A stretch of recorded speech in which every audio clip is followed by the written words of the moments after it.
Monique poussa la porte de son appartement ce jeudi soir de novembre avec cette fatigue particulière qui s'installe dans les os après 12 heures passées debout en cuisine. Cette lassitude qui n'est pas seulement physique, mais qui vient aussi de l'âme. Quand on sent que quelque chose ne tourne plus rond dans sa propre vie. Le service avait été difficile au restaurant, une table de 8 personnes arrivée sans réservation, un four qui avait décidé de faire des siennes au pire moment, et cette impression lancinante qui ne la quittait plus depuis des semaines. L'impression que son mariage avec Eric ressemblait de plus en plus à une cohabitation silencieuse entre deux étrangers qui partagent le même toit sans vraiment se voir. Elle retira ses chaussures dans l'entrée, remarqua immédiatement la valise posée près de la porte du salon et comprit avant même d'entendre sa voix que le moment qu'elle redoutait confusément était enfin arrivé. Eric l'attendait dans le canapé, costume froissé après sa journée de commercial, avec cette expression sur le visage qu'elle lui connaissait bien, ce mélange de détermination et de malaise qu'il affichait toujours quand il s'apprêtait à faire quelque chose qu'il savait blessant, mais qu'il avait déjà décidé de faire quand même. Il ne lui laissa même pas le temps de poser son sac ou de demander ce qui se passait. Il se lança directement dans son annonce, comme s'il avait répété son texte, et voulait en finir avant de perdre courage. « Monique, je pars. Je te quitte. C'est fini entre nous. » Elle resta debout près de la porte, sentit quelque chose se glacer en elle, mais ne bougea pas, attendit la suite qu'elle savait inévitable. Il y a quelqu'un d'autre. Mélanie, une collègue du bureau. Elle a 32 ans, elle est vivante. Elle me comprend. Avec toi, c'est devenu insupportable. Ta cuisine tue mon âme, Monique. Vivre ici, c'est comme être en hospice. Tout est routinier, éteint, sans saveur. Je n'en peux plus. Les mots tombèrent dans le silence de l'appartement, comme des pierres dans un puits. Et Monique sentit chacun d'eux se planter quelque part dans sa poitrine. Mais étrangement, au lieu de l'effondrement qu'elle aurait pu imaginer, au lieu des larmes ou des cris, elle sentit monter en elle quelque chose de différent, quelque chose qui ressemblait presque à du soulagement mêlé à une forme de calme étrange, comme si une partie d'elle avait attendu ce moment depuis longtemps déjà. « D'accord », dit-elle simplement, d'une voix neutre qui la surprit elle-même. Eric la regarda, visiblement déstabilisé par cette absence totale de réaction, par ce calme incompréhensible qui ne correspondait en rien au scénario qu'il avait imaginé. Il s'était préparé aux larmes, aux supplications, aux reproches, peut-être même à de la colère, mais certainement pas à ce « d'accord » prononcé avec la même intonation qu'elle aurait utilisée pour confirmer l'heure d'un rendez-vous. « C'est tout ce que tu as à dire ?» demanda-t-il, presque vexé, comme si son indifférence apparente le blessait dans son ego d'homme qui quitte. « Qu'est-ce que tu veux que je dise, Eric ? Tu as manifestement déjà tout décidé. Ta valise est faite. Tu as préparé ton discours. Je ne vais pas te supplier de rester si tu ne veux plus être ici. » Il hésita encore quelques secondes, cherchant peut-être dans son regard une faille, une émotion, quelque chose qui ressemblerait à de la douleur ou à du regret. Mais Monique resta immobile, le visage fermé, et finalement il saisit sa valise et se dirigea vers la porte. Au moment de sortir, il se retourna une dernière fois, comme s'il attendait encore qu'elle craque, qu'elle le retienne, mais elle ne dit rien, se contenta de le regarder partir sans un mot de plus. La porte se referma avec un bruit sec qui résonna dans l'appartement soudainement trop grand, trop silencieux. Monique resta immobile quelques minutes au milieu de l'entrée, sentant le vide autour d'elle. Puis elle se dirigea lentement vers la cuisine, cet espace qui avait toujours été son refuge, son territoire. Elle ouvrit les placards, sortit une boîte en carton qu'elle gardait au fond depuis des mois et commença à y ranger méthodiquement les photos encadrées de leur vie commune, ces images d'un bonheur qui n'avait peut-être jamais vraiment existé tel qu'elle l'avait cru. Puis elle s'installa à la petite table près de la fenêtre, alluma son ordinateur portable et ouvrit les dossiers qu'Eric n'avait jamais vus, ceux qu'elle avait créés et alimentés en secret pendant 5 longues années, formation-gestion 2019-2024, business plan restaurant, comptabilité séparée.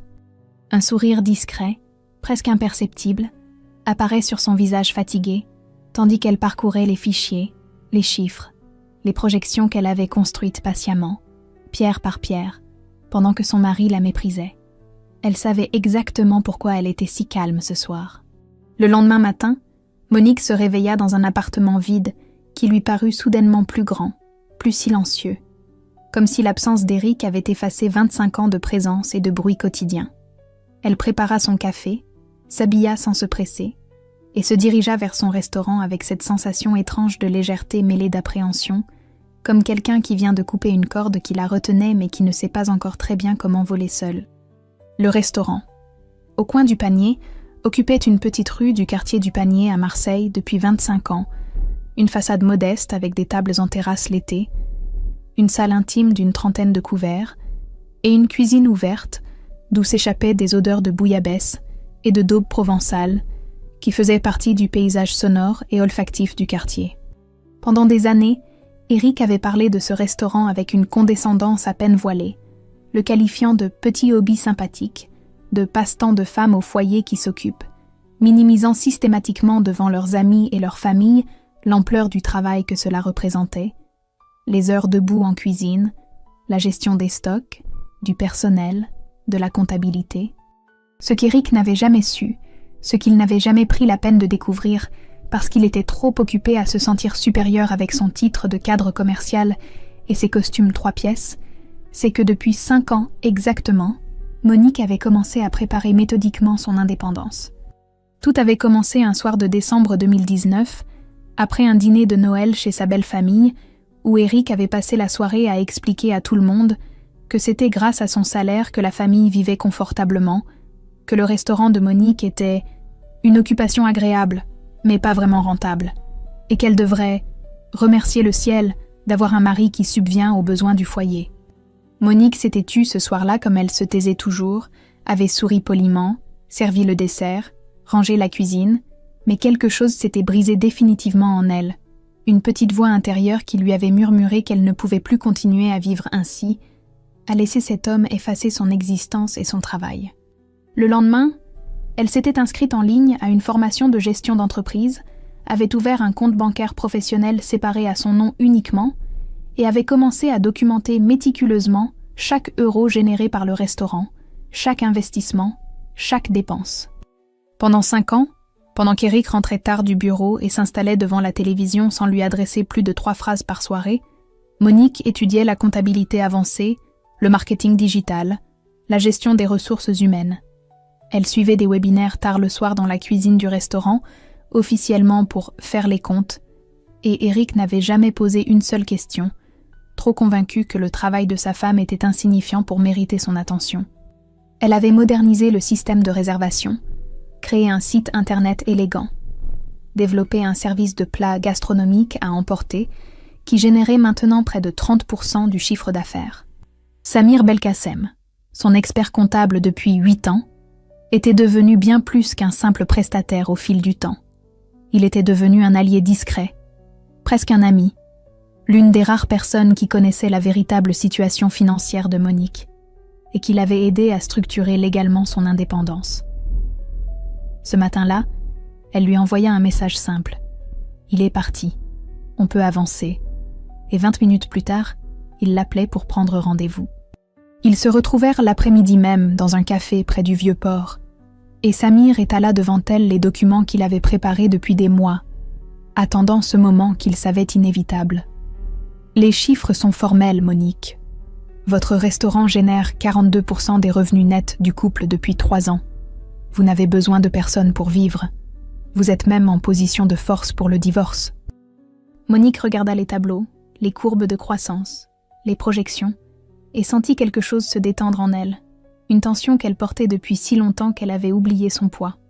Pendant ce temps, à 21 minutes de là, dans un appartement moderne du 8e arrondissement, tout en chrome et en surfaces blanches immaculées, Eric découvrait sa nouvelle vie avec Mélanie et commençait déjà à mesurer l'ampleur de ce qu'il avait perdu sans même s'en rendre compte. 3 semaines s'étaient écoulées depuis le départ d'Eric, 3 semaines pendant lesquelles Monique avait découvert le silence d'un appartement vide et contre toute attente, une forme de paix qu'elle n'avait pas ressentie depuis des années.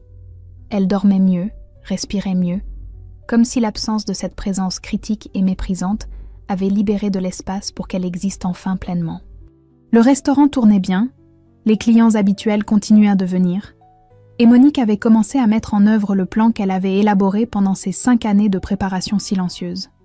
Elle organisa un dîner intimiste un vendredi soir, 15 couverts seulement, des invités triés sur le volet par Samir et quelques clients fidèles qui connaissaient du monde dans le milieu de la gastronomie marseillaise. 3 critiques culinaires régionaux, 4 blogueurs spécialisés en cuisine provençale et quelques figures influentes du quartier. Le menu qu'elle avait composé s'appelait « Cuisine de l'âme », un mélange de tradition et de modernité qui respectait les racines tout en osant la créativité, un risotto à l'encre de seiche avec des chips de chorizo artisanales, une bouillabaisse déconstruite qui présentait tous les éléments du plat emblématique de Marseille, mais dans une composition visuelle audacieuse, et pour finir une tarte tropézienne revisitée à la fleur d'oranger et au miel de lavande. Le dîner fut un succès discret mais réel, exactement ce que Monique espérait. Des conversations animées autour des plats, des compliments sincères, et surtout des regards de reconnaissance professionnelle qu'elle n'avait jamais vraiment reçus auparavant, parce qu'Éric avait toujours réussi à minimiser ses réussites. Une semaine plus tard, un article élogieux parut dans le journal régional, 3 lignes seulement mais dans la rubrique gastronomie, et un blogueur influent mentionna le restaurant dans sa sélection mensuelle des adresses à découvrir. Les réservations commencèrent à augmenter progressivement, 15% la première semaine, 25% la deuxième, et au bout d'un mois, Monique dut refuser du monde certains soirs. Elle embaucha Laura Moreau, une jeune chef de 29 ans sortie d'une école hôtelière de Lyon qui cherchait justement un endroit où apprendre la vraie cuisine de produits, loin des brigades stressantes des grands restaurants parisiens. Laura était exactement ce dont Monique avait besoin. Une énergie fraîche, des idées modernes, et surtout une passion authentique pour la transmission culinaire. Leur complicité fut immédiate, et pour la première fois depuis longtemps, Monique eut l'impression de construire quelque chose qui lui ressemblait vraiment. Pendant ce temps, dans l'appartement chromé de Mélanie, Éric découvrait une réalité bien différente de celle qu'il avait fantasmée. Mélanie n'avait aucune intention de jouer les femmes au foyer. Elle commandait des sushis pour le dîner et laissait la vaisselle s'accumuler dans l'évier en acier brossé. Elle passait ses soirées sur Instagram, obsédée par les likes et les commentaires, parlait sans arrêt de clubs branchés où il fallait être vu, de restaurants à la mode qui coûtaient une fortune, et commençait à faire des remarques de plus en plus fréquentes sur le ventre d'Éric qui s'arrondissait, sur ses cheveux qui grisonnaient trop vite. « Tu devrais vraiment faire du sport, Éric, tu te laisses aller », lui dit-elle un soir, en le regardant avec une moue désapprobatrice. « À 56 ans, si tu ne fais pas attention, tu vas finir par ressembler à un vieux. » Un collègue du bureau lui montra un post Instagram où le restaurant de Monique apparaissait avec des commentaires enthousiastes, une photo du risotto à l'encre de seiche parfaitement dressée, et Éric resta figé devant l'écran, incapable de comprendre comment cette femme qu'il avait méprisée pendant des années était en train de réussir quelque chose qui ressemblait de plus en plus à une véritable reconnaissance professionnelle. « Depuis quand elle fait ça ?» murmura-t-il.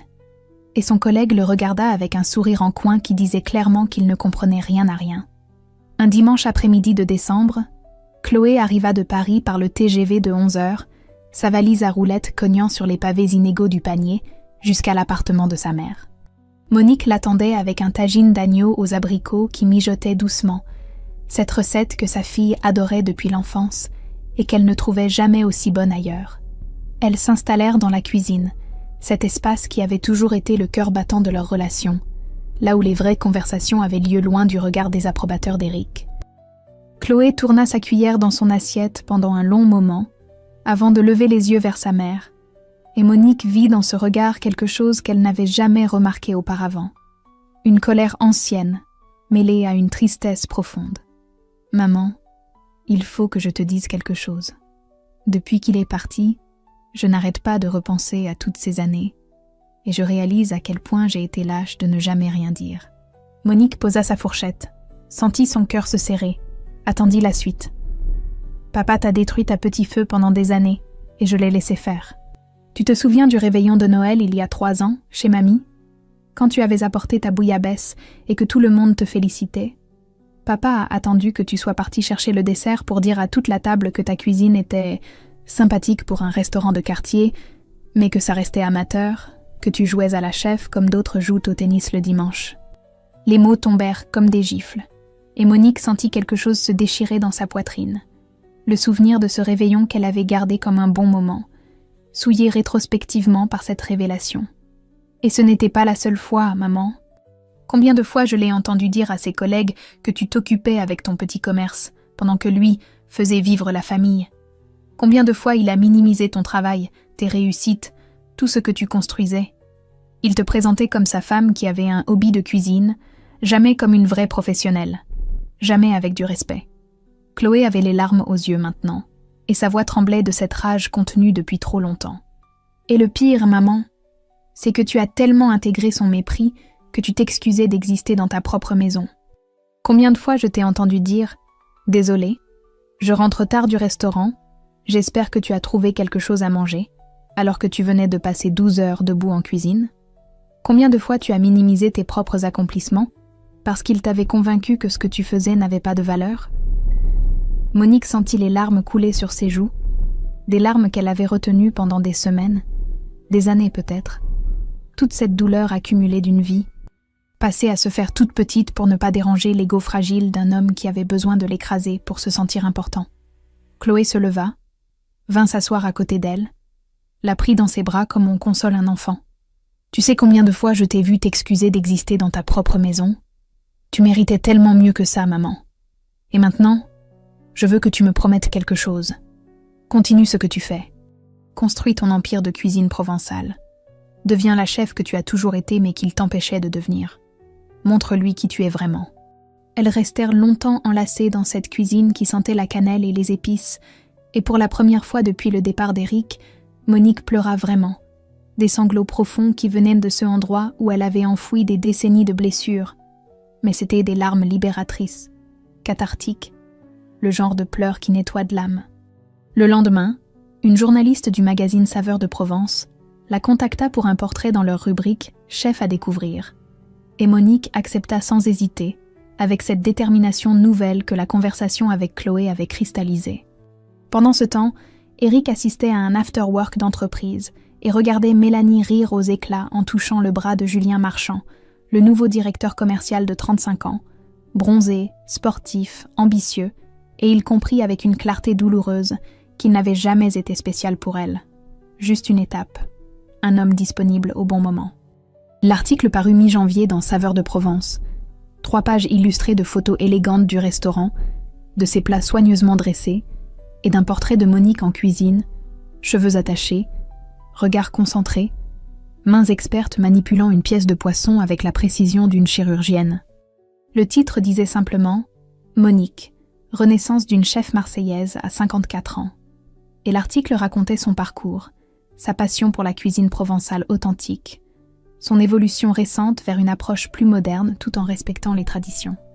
Pas un mot sur Éric, pas une mention de sa vie personnelle, juste le portrait d'une femme qui avait construit quelque chose de solide et de beau avec ses propres mains.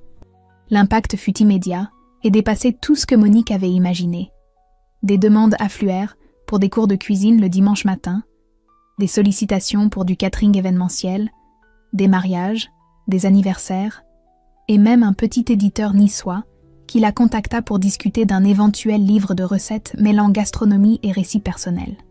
Samir lui proposa un rendez-vous urgent, et quand elle arriva à son cabinet, il lui présenta 2 investisseurs sérieux, des gens du milieu de la restauration aixoise qui cherchaient justement un partenariat pour ouvrir une adresse dans le centre historique d'Aix-en-Provence. Monique écouta la proposition, regarda les chiffres, les projections, le business plan que Samir avait déjà ébauché, et sentit un vertige la saisir, cette sensation de trop vite, trop grand pour elle. Elle accepta malgré tout, plus par élan que par conviction profonde, portée par la dynamique du moment, mais dès qu'elle rentra chez elle ce soir-là, l'angoisse s'installa comme une présence physique dans sa poitrine. Le dîner de présentation avec les investisseurs eut lieu dans un restaurant élégant d'Aix-en-Provence, et c'est là qu'elle rencontra Thomas Bernier, 52 ans, propriétaire de 3 caves à vin artisanales dans la région, veuf depuis 4 ans. Il avait les cheveux grisonnants coupés courts, des mains abîmées par le travail manuel, un sourire calme qui mettait immédiatement à l'aise, et cette façon de parler de sa femme décédée, sans apitoiement ni amertume, juste une acceptation douce de la perte.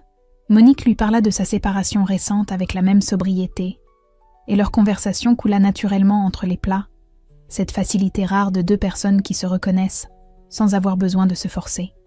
Mais cette nuit-là, seule dans son appartement, Monique s'effondra. Il était 3 heures du matin quand la crise de panique la saisit. Une angoisse brutale qui lui coupa le souffle, les mains tremblantes, le cœur battant à tout rompre. Les mots d'Éric revinrent la hanter avec une violence qu'elle n'avait pas anticipée. Toutes ces phrases qu'il avait plantées en elle pendant des années comme des graines toxiques. « Tu n'as jamais été bonne à rien d'autre qu'à chauffer des casseroles pour des retraités qui ne savent même pas ce qu'ils mangent. Tu crois que tu vas devenir quoi? Une grande chef? À ton âge? Tu rêves, ma pauvre. » Et si Éric avait raison? Et si tout ce succès récent n'était qu'un coup de chance temporaire? Une bulle qui allait éclater dès qu'elle tenterait vraiment quelque chose d'ambitieux? Et si elle échouait avec ce projet d'ex? Si elle perdait tout? Si elle se ridiculisait publiquement, en prouvant finalement qu'Éric avait toujours eu raison sur elle? Elle pleura violemment, recroquevillée dans son lit, submergée par le doute et la solitude, toutes ces années de dévalorisation systématique qui remontaient à la surface comme un poison qu'elle croyait avoir évacué. À 4 heures du matin, les mains tremblantes, elle appela Chloé. Sa fille décrocha immédiatement, la voix inquiète, et écouta sa mère sangloter pendant de longues minutes avant de dire simplement « J'arrive ». Chloé prit le premier TGV du matin, arriva à Marseille avant midi et resta tout le week-end avec sa mère, la forçant à manger, à dormir, à parler de toutes ces peurs qu'elle gardait enfouies. « Maman, regarde ce que tu as construit pendant qu'il passait son temps à te démolir. Regarde. Un restaurant qui marche, des clients fidèles, un article dans un magazine, des opportunités qui arrivent. C'est ça, ta vraie valeur. Pas les mots d'un homme médiocre qui avait besoin de t'écraser pour se sentir grand. » Le lundi matin, Monique se réveilla épuisée mais décidée, et elle appela Samir pour lui confirmer qu'elle acceptait le partenariat pour Aix-en-Provence. 3 mois s'étaient écoulés depuis la séparation, 3 mois pendant lesquels Monique avait appris à vivre seule, à dormir dans un lit vide sans se réveiller en sursaut, à prendre des décisions sans avoir à justifier chacun de ses choix devant un homme qui les jugeait systématiquement insuffisants. Le restaurant tournait mieux que jamais. Les réservations étaient pleines jusqu'à la fin du mois, et Laura s'était révélée être exactement la collaboratrice dont elle avait besoin, créative mais respectueuse des traditions, énergique mais à l'écoute. Ce mardi soir de février, alors que le service se terminait tranquillement, avec les derniers clients qui savouraient leur dessert, Éric apparut dans l'encadrement de la porte du restaurant. Monique le vit avant qu'il ne la voie, et son cœur se serra malgré elle. Il avait maigri, le teint gris, les traits tirés, le costume froissé, comme s'il l'avait porté plusieurs jours d'affilée. Laura voulut immédiatement lui barrer le passage, mais Monique fit un geste de la main, accepta de le recevoir avec ce calme qui était devenu sa nouvelle armure. Ils s'installèrent à la table du fond, celle où ils fêtaient autrefois leurs anniversaires de mariage, dans une autre vie qui semblait maintenant appartenir à quelqu'un d'autre. Éric tortilla nerveusement sa serviette entre ses mains avant de commencer à parler, et Monique reconnut immédiatement le ton, cette façon qu'il avait toujours eue de minimiser ses torts en les noyant dans des excuses vagues. « Monique, écoute, je sais que j'ai fait des erreurs. J'étais stressée au travail, la crise de la 50aine, tu sais ce que c'est. Mélanie, c'était juste une folie passagère. Elle m'a tourné la tête, mais maintenant je réalise que c'était une erreur monumentale. Toi et moi, on a construit quelque chose pendant 25 ans, on ne peut pas jeter tout ça aux ordures comme ça. » Monique l'écouta sans l'interrompre, le visage neutre, et ce silence sembla le déstabiliser plus que n'importe quelle colère. Il continua, la voix de plus en plus suppliante. « Je pensais que tu me supplierais de revenir, que tu serais effondrée. Mais toi, tu continues comme si je n'avais jamais existé. Tu réalises à quel point c'est blessant ?» Monique sentit quelque chose de dur se cristalliser en elle, une lucidité froide qui chassait les dernières traces de pitié ou de nostalgie. « Blessant pour qui, Éric ? Pour toi qui m'as dit que ma cuisine tuait ton âme. Pour toi qui m'as comparé à un hospice. » Elle se leva calmement, disparut dans la cuisine, et revint quelques minutes plus tard avec une assiette qu'elle posa devant lui. Une bouillabaisse parfaite, fumante, exactement comme il l'aimait autrefois, le safran et les épices libérant leur parfum dans l'air tiède du restaurant. « C'est le dernier repas que je te cuisinerai jamais, Éric. » Il la regarda, déstabilisé, ne sachant pas s'il devait prendre ça comme un geste de réconciliation ou comme une rupture définitive. Pendant 25 ans, J'ai cuisiné pour toi. J'ai nourri ton corps pendant que tu affamais mon âme. Tu m'as dit que ma cuisine te tuait? Regarde-toi maintenant. Tu as perdu 8 kilos, tu as le teint d'un mort, tu portes le même costume depuis 3 jours. Ce n'est pas ma cuisine qui te tuait, Eric. C'est ton mépris pour tout ce qui n'était pas toi. Les larmes montèrent aux yeux d'Eric, et pour la première fois depuis des années, Monique le vit vraiment pleurer. Des sanglots maladroits d'homme qui ne sait pas comment exprimer ses émotions autrement que par la colère ou le contrôle. Je suis désolée, Monique. Je réalise maintenant tout ce que j'ai perdu. On peut recommencer, faire une thérapie de couple, je changerai, je te le promets. Monique resta debout, inflexible, et sa voix quand elle parla était d'une douceur terrible, celle qu'on utilise pour annoncer une vérité définitive. Tu as tué quelque chose en moi, Eric. Pas d'un coup, mais lentement, pendant des années, chaque fois que tu minimisais mon travail, chaque fois que tu me faisais sentir que je n'étais rien d'autre qu'une femme qui s'occupe pendant que les hommes sérieux font vivre le monde. Mais tu sais ce que j'ai découvert? J'ai découvert que je pouvais revivre sans toi. Mieux même. Tu m'as libérée sans le savoir en partant. Eric se leva, tenta de s'approcher d'elle, mais elle recula d'un pas. Maintenant cette distance physique, qui symbolisait maintenant le gouffre émotionnel entre eux. Ne reviens plus ici. Ne me contacte plus. Mon avocat s'occupera de la suite. Il partit, laissant la bouillabaisse intacte refroidir dans l'assiette, et quelques minutes plus tard, Thomas entra dans le restaurant pour venir chercher Monique, comme il en avait convenu. Il avait assisté de loin aux dernières minutes de la scène, vit le tremblement dans les mains de Monique malgré sa force apparente, et dans la voiture, il lui prit simplement la main sans poser aucune question, respectant cette douleur qui ne demandait pas de mots, mais juste une présence. 2 semaines s'écoulèrent après la confrontation au restaurant. 2 semaines pendant lesquelles Monique crut naïvement qu'Eric avait enfin compris et accepté que c'était terminé. Elle se concentra sur le projet d'Aix-en-Provence. Les réunions avec les architectes pour aménager l'espace, le recrutement d'une petite équipe, la création du menu qui respecterait l'esprit du restaurant marseillais tout en s'adaptant au public plus bourgeois d'Aix. Thomas l'accompagnait souvent à ces rendez-vous, apportant son expertise sur les vins et les accords, et leur relation évoluait doucement, sans pression, avec cette patience des gens qui ont déjà vécu assez pour savoir que les choses solides se construisent lentement. Puis, un mardi matin, Chloé l'appela, la voix tendue de colère contenue. « Maman, il faut que tu saches ce que papa est en train de faire. Il m'a envoyé 15 messages depuis hier soir.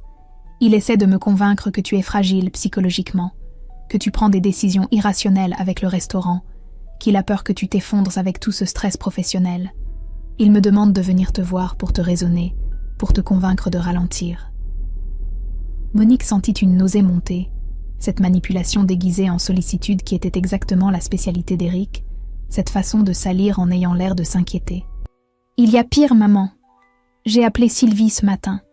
Sylvie Arnaud, une cliente fidèle depuis 15 ans, propriétaire d'une agence immobilière importante à Marseille, quelqu'un qui recommandait souvent le restaurant à ses clients étrangers. » Chloé hésita avant de continuer.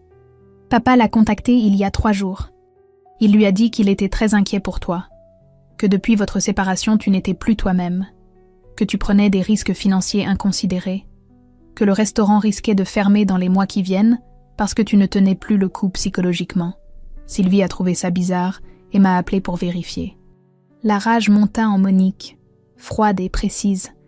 Pas la colère explosive et inutile, mais cette détermination glaciale de quelqu'un qui vient de comprendre jusqu'où l'autre est prêt à aller. Eric était en train d'essayer de détruire sa réputation professionnelle, de saboter ce qu'elle avait construit, et il le faisait avec cette lâcheté caractéristique qui consistait à se cacher derrière une prétendue inquiétude. Elle raccrocha avec Chloé et appela immédiatement Maître Catherine Fontaine, l'avocate spécialisée en divorce que Samir lui avait recommandée. Le rendez-vous fut pris pour le lendemain matin, et quand Monique exposa la situation, l'avocate sourit d'un sourire qui n'avait rien de chaleureux. « Madame, vous avez un dossier en béton. 5 ans de revenus séparés parfaitement documentés, contribution financière au couple largement prouvée, et maintenant tentative de nuisance professionnelle. Il va payer, croyez-moi. » Monique apprit qu'elle avait droit à une part substantielle des économies communes, une portion de la retraite d'Eric, et qu'elle pouvait même demander des dommages et intérêts pour le préjudice professionnel causé par ses insinuations. Elle engagea la procédure de divorce le jour même, avec une détermination qui ne laissait aucune place à la pitié ou au regret. Pendant ce temps, l'ouverture de la deuxième adresse approchait dangereusement, et le stress devenait parfois écrasant.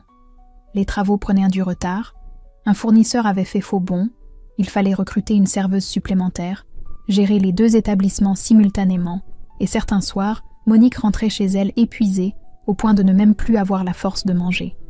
Un vendredi soir particulièrement difficile, après une journée où tout avait semblé aller de travers, elle s'effondra dans les bras de Thomas qui était venu la chercher au restaurant. Les larmes coulèrent sans qu'elle puisse les retenir. Toute cette fatigue accumulée, ce doute qui revenait toujours la hanter aux moments les plus vulnérables. Et si j'échoue? Et si Eric avait raison sur moi? Si je ne suis vraiment bonne qu'à faire des omelettes dans un petit restaurant de quartier? Thomas la serra contre lui, attendit que les sanglots se calment, puis parla avec cette voix calme qui avait le don de ramener les choses à leur juste proportion. Regarde ce que tu as déjà construit pendant qu'il passait son temps à te détruire.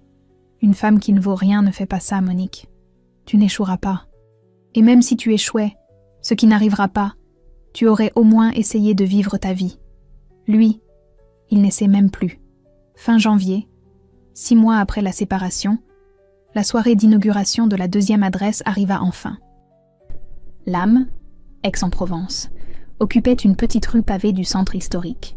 Un espace élégant avec des pierres apparentes, une cuisine ouverte où les clients pouvaient voir Laura et Monique travailler côte à côte, et une décoration qui mêlait modernité et chaleur provençale.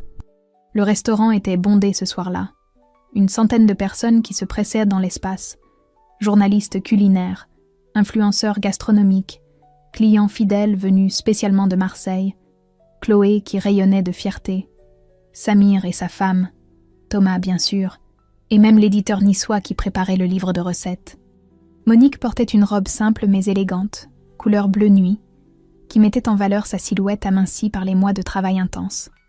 Les cheveux relevés en un chignon sobre, et sur son visage cette expression de confiance tranquille qu'elle n'avait jamais eue du temps d'Éric, comme si elle avait enfin trouvé sa juste place dans le monde. À 22h, alors que l'ambiance battait son plein, elle monta sur une petite estrade improvisée, et le silence se fit progressivement. Il y a 6 mois, quelqu'un m'a dit que ma cuisine tuait son âme. J'ai compris ce soir-là que je passais ma vie à nourrir quelqu'un qui me vidait de la mienne. Aujourd'hui, je cuisine pour des gens qui savent savourer, pour des gens qui comprennent qu'un plat préparé avec passion n'est jamais juste de la nourriture. C'est de l'amour, du temps, de l'attention. Merci d'être là ce soir. Merci de croire en cette cuisine de l'âme.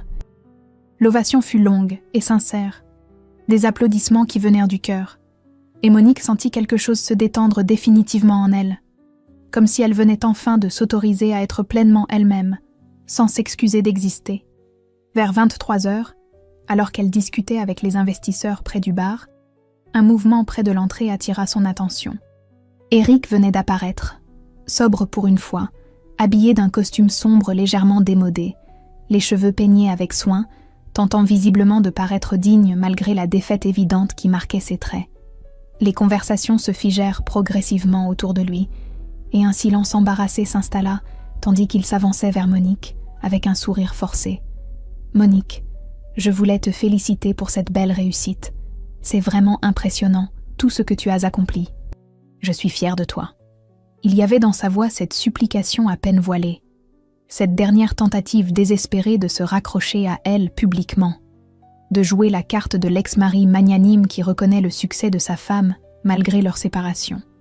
Monique posa son verre, se détacha du groupe avec qui elle conversait et s'approcha d'Éric avec cette élégance glaciale qu'elle avait perfectionnée au fil des mois. Tout le restaurant les observait maintenant, et elle parla d'une voix calme mais parfaitement audible, chaque mot pesé et placé avec la précision d'un chirurgien. « Éric, tu n'as pas été invité à cette soirée, ton taxi t'attend dehors. » Elle se retourna sans attendre de réponse, reprit sa conversation exactement là où elle l'avait laissée, comme si cette interruption n'avait été qu'un détail insignifiant. Éric resta figé quelques secondes, le visage blême, humilié non pas par un esclandre ou des cris, mais par cette indifférence polie, par ce vide absolu qui lui renvoyait son inexistence dans la vie de Monique. Il sortit sans un mot, personne ne le retint, et quand la porte se referma derrière lui, des applaudissements spontanés éclatèrent dans le restaurant. Thomas s'approcha de Monique, lui murmura à l'oreille avec un sourire admiratif « Tu es magnifique ». Et elle sut qu'il ne parlait pas de sa robe ou de sa coiffure, mais de cette force tranquille qu'elle avait conquise mois après mois, cette capacité à tenir debout sans avoir besoin de détruire l'autre pour exister. La soirée continua jusqu'à tard dans la nuit, rires et conversations, et Monique réalisa qu'elle était enfin libre. 10 mois s'étaient écoulés depuis ce jeudi soir de novembre où Éric avait claqué la porte avec sa valise, 10 mois qui avaient transformé Monique d'une femme qui s'excusait d'exister en une femme qui habitait pleinement sa vie, sans demander la permission à personne. Le printemps marseillais explosait dans toute sa splendeur, cette lumière dorée particulière qui baignait les façades ocres du Panier et faisait scintiller la mer au loin comme une promesse de jours meilleurs. Les 2 restaurants tournaient admirablement bien, chacun avec sa personnalité propre, mais unis par cette philosophie que Monique avait mise des années à affiner, cette idée que nourrir les gens, c'était aussi nourrir leur âme, leur offrir un moment de répit dans le chaos du monde. Le livre « Cuisine de l'âme, recettes pour renaître » était sorti en avril chez l'éditeur niçois, un mélange de recettes provençales et de courts récits personnels sur la résilience, la reconstruction, l'art de transformer la douleur en quelque chose de beau. Les critiques avaient été excellentes, les ventes dépassaient les attentes modestes de l'éditeur, et plusieurs librairies régionales l'avaient mis en vitrine à côté des grands noms de la gastronomie française. Le divorce avait été finalisé en mars, un processus étonnamment rapide grâce à la compétence de Maître Fontaine et surtout grâce aux preuves irréfutables que Monique avait accumulées pendant 5 ans. Elle avait obtenu la moitié des économies communes, une portion conséquente de la retraite d'Éric et des dommages symboliques pour tentative de nuisance professionnelle. Éric avait dû déménager à Toulon pour accepter un poste moins prestigieux dans une entreprise plus petite, coupé de Chloé qui refusait catégoriquement tout contact avec un père qui avait passé des décennies à dévaloriser sa mère.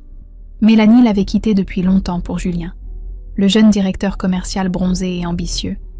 Et la dernière fois que Monique avait entendu parler d'Éric, c'était par Samir qu'il avait croisé dans un supermarché de Toulon, seul, vieilli, diminué. Monique ne pensait plus à lui, ou si rarement que cela ne comptait plus vraiment, comme on pense parfois à une vieille blessure qui a fini par cicatriser et ne fait plus mal même quand on appuie dessus. Ce dimanche matin de mai, elle cuisinait chez elle pour un déjeuner entre proches. Thomas, Chloé et son nouveau compagnon Marc qu'elle avait rencontré à Paris, Laura et son fiancé, Samir et sa femme Leïla. L'appartement sentait le tagine d'agneau qui mijotait doucement, le pain frais qui refroidissait sur le comptoir, et cette odeur de fleurs d'oranger qui flottait toujours dans sa cuisine comme une signature olfactive. La table était dressée simplement mais avec soin, des serviettes en lin couleur lavande, de la vaisselle dépareillée chinée au fil des ans dans les brocantes, et au centre, un bouquet de pivoine rose que Thomas avait apporté le matin même. Après le dessert, alors que les conversations allaient et bon train, et que les rires emplissèrent l'appartement d'une chaleur vivante, Thomas sortit une petite clé de sa poche et la posa devant Monique, avec un sourire un peu timide. « J'ai acheté une maison près de Cassis, avec un jardin qui descend vers la mer. C'est trop grand pour moi tout seul, trop silencieux aussi. Je me disais que si tu voulais, on pourrait partager cet espace, à notre rythme, sans pression. Chacun sa chambre si tu préfères au début, ou pas, comme tu le sens. Juste construire quelque chose ensemble, doucement, sans se presser. » Monique prit la clé dans sa main, sentit le métal tiède contre sa paume, et regarda cet homme qui lui offrait un avenir sans essayer de la posséder, qui proposait une construction commune, sans exiger qu'elle renonce à qui elle était. Chloé avait les larmes aux yeux de l'autre côté de la table. Laura souriait avec cette complicité des jeunes qui voient leurs aînés retrouver l'amour. Et Samir levait déjà son verre en anticipation de la réponse. « Doucement, oui », dit Monique simplement. Et ce simple mot contenait toute la sagesse qu'elle avait acquise au fil des mois. Cette compréhension que les plus belles choses se construisent lentement, pierre par pierre, sans précipitation. En fin d'après-midi, alors que les invités étaient nada partis et que Thomas rangeait la cuisine avec elle dans ce silence confortable des gens qui n'ont pas besoin de remplir chaque instant de paroles, Monique s'arrêta un instant près de la fenêtre et regarda la lumière dorée du soir qui baignait Marseille. Elle pensa à tout le chemin parcouru, à cette femme qu'elle avait été 6 mois plus tôt et à celle qu'elle était devenue, et elle réalisa avec une clarté parfaite que le départ d'Éric n'avait pas été une fin mais un commencement. Éric pensait que ma cuisine tuait son âme. En réalité, c'est lui qui étouffait la mienne, petit feu par petit feu, pendant 25 ans. Aujourd'hui, je cuisine pour ceux qui savent savourer, pour ceux qui comprennent que nourrir, c'est aimer. Et je vis, enfin, pleinement. J'ai 54 ans. Ma vie ne fait que commencer.